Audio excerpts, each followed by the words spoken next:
जोहार। छठे झारखंड विधानसभा के बजट सत्र का आज छठा दिन था। सदन की कार्यवाही पूर्वाह्न 11 बजे प्रारंभ हुई। आज के लिए निर्धारित कुल अल्पसूचित प्रश्नों की संख्या 15 थी। सदन में कुल 4 अल्पसूचित प्रश्न उत्तरित हुए। माननीय सदस्य श्री राज सिन्हा द्वारा पूछे गए प्रश्न शिक्षकों के पदस्थापन के संबंध में था, जिसका उत्तर माननीय प्रभारी मंत्री श्री रामदास सोरेन ने दिया।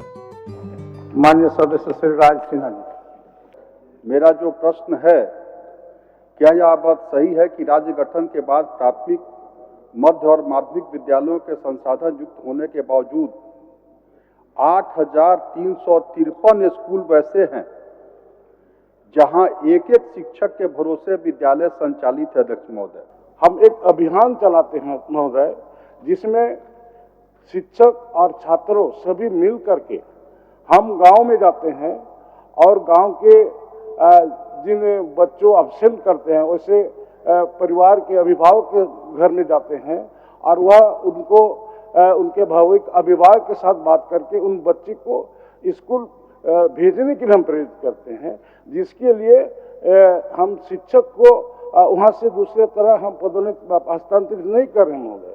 अगर हम हस्तांतरित कर दें तो महोदय फिर स्कूल भी बंद हो जाएगा। माननीय सदस्य श्री राज सिन्हा द्वारा पूछे गए प्रश्न सूक्ष्म और लघु उद्योग स्थापित करने के संबंध में था, जिसका उत्तर माननीय प्रभारी मंत्री श्री संजय प्रसाद यादव ने दिया। माननीय सदस्य श्री भूषण बड़ा द्वारा पूछे गए प्रश्न पर्यटक स्थलों का विकास करने के संबंध में था, जिसका उत्तर माननीय मंत्री श्री योगेंद्र प्रसाद ने दिया। एवं माननीय सदस्य श्री सरयू राय द्वारा पूछे गए प्रश्न एस पॉन्ड का प्रबंधन एवं निकासी करने वाले बीपीएससीएल पर कार्रवाई करने एवं प्रासंगिक नियमावली बनाने के संबंध में था, जिसका उत्तर माननीय प्रभारी मंत्री श्री योगेंद्र प्रसाद ने दिया। जियाडा के अंतर्गत जितने भी भूमि उपलब्ध कराए गए हैं, सरकार जो बोल रही भूमि उपलब्ध कराया गया 135 संख्या भी बताइए सरकार।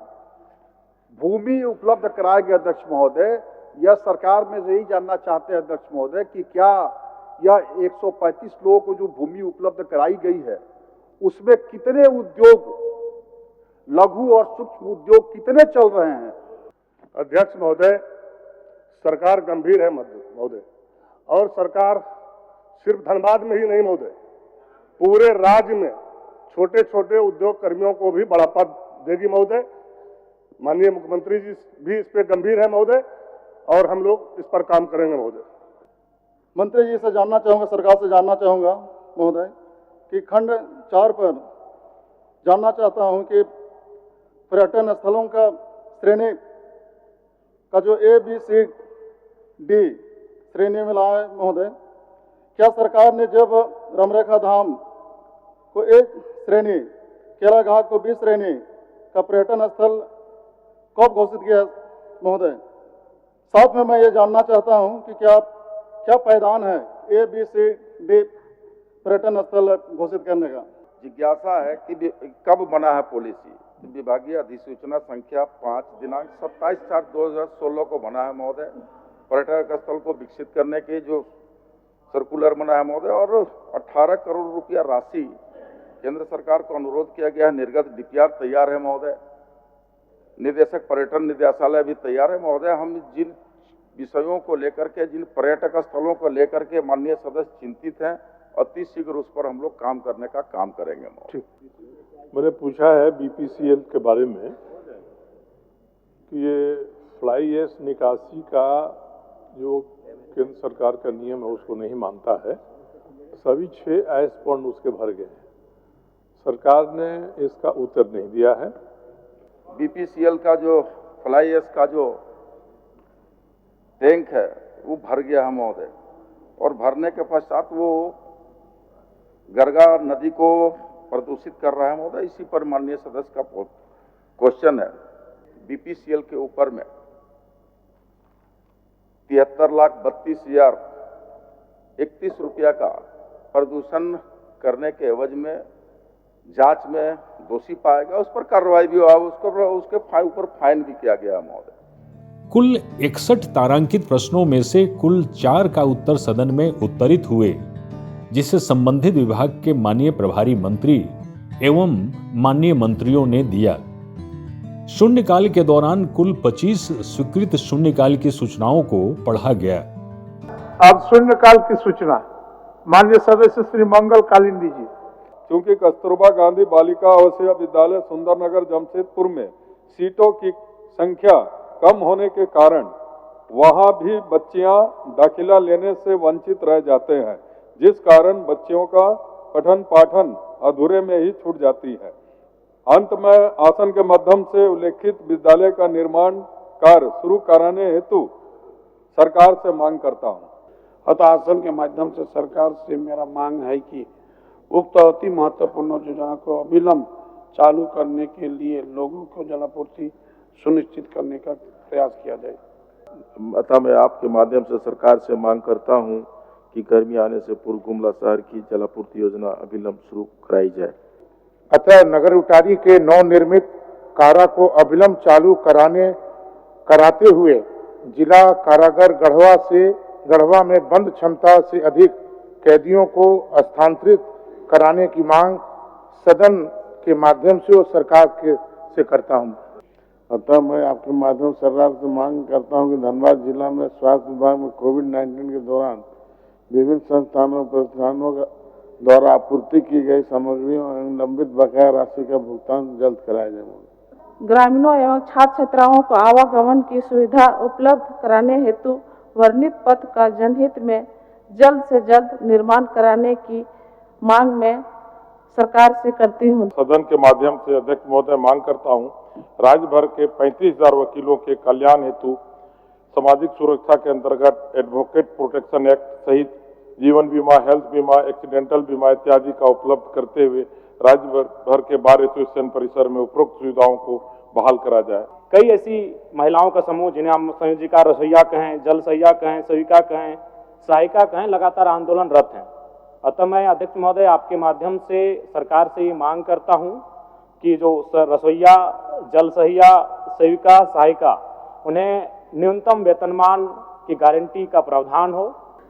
अध्यक्ष महोदय, रामगढ़ जिले का एकमात्र सरकारी महाविद्यालय जो रामगढ़ महाविद्यालय के नाम से जाना जाता है, जो विनोबा भावे विश्वविद्यालय से अंगीभूत है, सरकार की नई शिक्षा नीति के तहत इस महाविद्यालय को विश्वविद्यालय में अपग्रेड करने की मांग शून्यकाल के माध्यम से सरकार से करती हूँ। बढ़ेल झील, कन्हैया स्थान और राधानगर से फुदकीपुर तक और श्रीधर दियारा में गंगा नदी से जो लगा सिंचाई नाला के जीर्णोशीर्ण होने के स्थिति में कृषकों को सिंचाई हेतु काफी कठिनाइयों का सामना करना पड़ रहा है।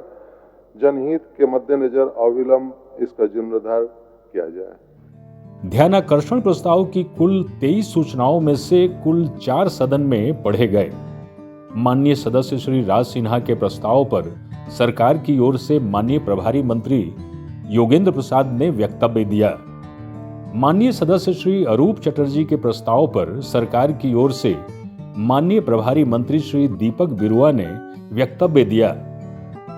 माननीय सदस्य श्रीमती ममता देवी के प्रस्ताव पर सरकार की ओर से माननीय मंत्री श्रीमती दीपिका पांडे सिंह ने वक्तव्य दिया एवं माननीय सदस्य श्री जनार्दन पासवान के प्रस्ताव पर सरकार की ओर से माननीय मंत्री योगेंद्र प्रसाद ने वक्तव्य दिया। ध्यान आकर्षण की सूचना है माननीय सदस्य राज सिन्हा जी। और मेरा विषय बड़ा ही महत्वपूर्ण है अध्यक्ष महोदय, और अभी खास करके गर्मी के दिन में अध्यक्ष महोदय, पानी से पूरी तरह से हम लोग त्रस्त हो जाते हैं। धनबाद जो कि माइनिंग एरिया अध्यक्ष महोदय, पीने का पानी का इतना ज्यादा समस्या अध्यक्ष महोदय कि उसका वर्णन नहीं किया जा सकता। कि जो भी रेलवे का एनओसी और एनएचआई का एनओसी आया, आपकी आरसीडी का एनओसी, जो भी एनओसी लेना है, मिलने के साथ ही धनबाद जलापूर्ति योजना फेज 1 को एक साल में उसको पूरा कर दिया जाएगा महोदय। धनबाद जलापूर्ति 2 को एनओसी प्राप्त होने के 15 माह के अंदर पूरा कर दिया जाएगा महोदय।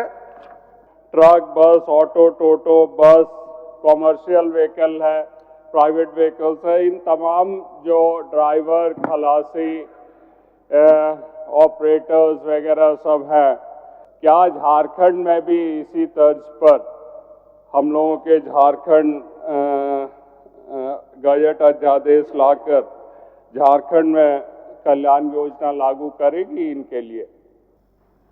इस संदर्भ में बगल के जो राज्य हैं उनके नीतियों और उनके संदर्भ में हम लोग विस्तृत अध्ययन करने के बाद हमारे सरकार के पास बजटीय उपबंध की व्यवस्था होगी तो हम लोग इस पर निर्णय ले सकते हैं। ये हम लोग ने वक्तव्य में दिया है।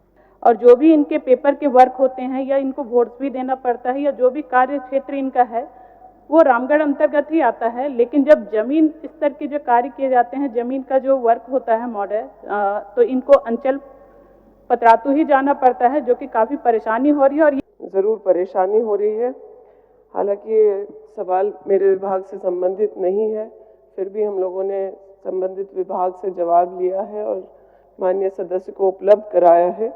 इसके बारे में कोई वैकल्पिक व्यवस्था हो सकती है कि नहीं हो सकती है, मैं संबंधित विभाग से मतलब अपने विभाग से इस सवाल को आगे बढ़ाने का काम करेंगे। कानून अपने हाथ में लेकर के जिस तरह से ककहिया गांव को ध्वस्त कर दिया गया, वहां पर आंगनबाड़ी भवन बना हुआ है, वहां पर मिडिल स्कूल चल रहे हैं, लेकिन वहां पर आदिवासी और पिछड़ी जाति के लोग निवास करते हैं। वैसे लोगों के घर को किस हैसियत से कि कोई न्यायालय से कोई परमिशन नहीं लिया और कैसे ध्वस्त किया, कानून अपने हाथ में लिया है तो जांच करा के माननीय मंत्री जी वैसे अधिकारी पर कार्रवाई करना चाहिए। ये चतरा उत्तरी प्रमंडल की अधिसूचित वन भूमि है महोदय, वन सीमांकित भूमि है, जिसकी अधिसूचना संख्या C/10711/52-29R दिनांक 2/1/1953 है महोदय। जो प्राप्त उत्तर है उसमें यह जमीन, उक्त जमीन पर वह घर बना हुआ था महोदय, और जिसके आलोक में वन विभाग के द्वारा यह कार्रवाई की गई है महोदय।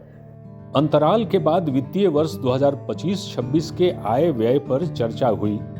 माननीय सदस्य श्री हेमलाल मुर्मू ने बजट पर वक्तव्य प्रारंभ किया। उसके उपरांत माननीय सदस्य सर्वश्री बाबूलाल मरांडी, श्री रामेश्वर उरांव, श्री सुरेश पासवान एवं श्री अनंत प्रताप देव ने अपना वक्तव्य दिया।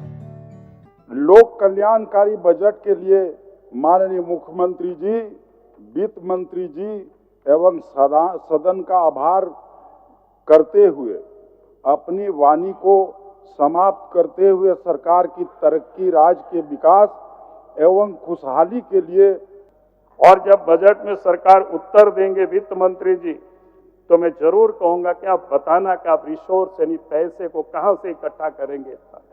इन सारे विषय को आप लाएंगे। हम सब लोग इस सुनने के लिए, हम ही नहीं, सदन ही नहीं, पूरा राज्य जानना चाहेगी कि आपने इतने बड़ा बजट तो बनाया, अच्छी बात है। आपकी जो पिछले कार्यकाल में जो काम हुआ उससे तो लगता नहीं है कि आप उसको जुटा पाएंगे। देखिए 5 साल तक हम ही पढ़ते थे वहां बैठ करके बजट, ये सब भाग जाते थे। आप पहला दफे कल हुआ कि बैठे रहे, तो बदलाव है, ये सकारात्मक बदलाव। हम विश्वास करते हैं, हम विश्वास करते हैं कि बाबूलाल जी वचन दिया है, बाबूलाल जी ने, तो ये पूरा करेंगे, सहयोग हम लोग करेंगे।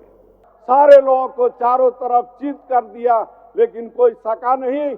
आज गरीबों का सरकार है, इसलिए महोदय यह सरकार चलेगा, इन लोगों का मुंह से कहीं बोली नहीं निकलेगा। आज बजट सत्र में कितना अच्छा शांति से बैठे और सुने, इसलिए हम लोग बधाई इनको भी देते हैं। अध्यक्ष महोदय, माडर गुम के जयपाल सिंह मुंडा पारदर्शी छात्रवृत्ति योजनाओं के माध्यम से झारखंड के छात्र छात्राएं विदेश के संस्थाओं में शिक्षा ग्रहण कर रहे हैं। कुल मिलाकर ये बजट हमारे राज्य को एक नई दिशा प्रदान करने में सहायक सिद्ध होगी। तत्पश्चात सभा की कार्यवाही बुधवार दिनांक 5/3/25 के पूर्वाह्न 11 बजे तक के लिए स्थगित कर दी गई। माननीय सदस्यगण, सभा की कार्यवाही बुधवार दिनांक 5 मार्च 2025 के 11 बजे पूर्वाह्न तक के लिए स्थगित की जाती है।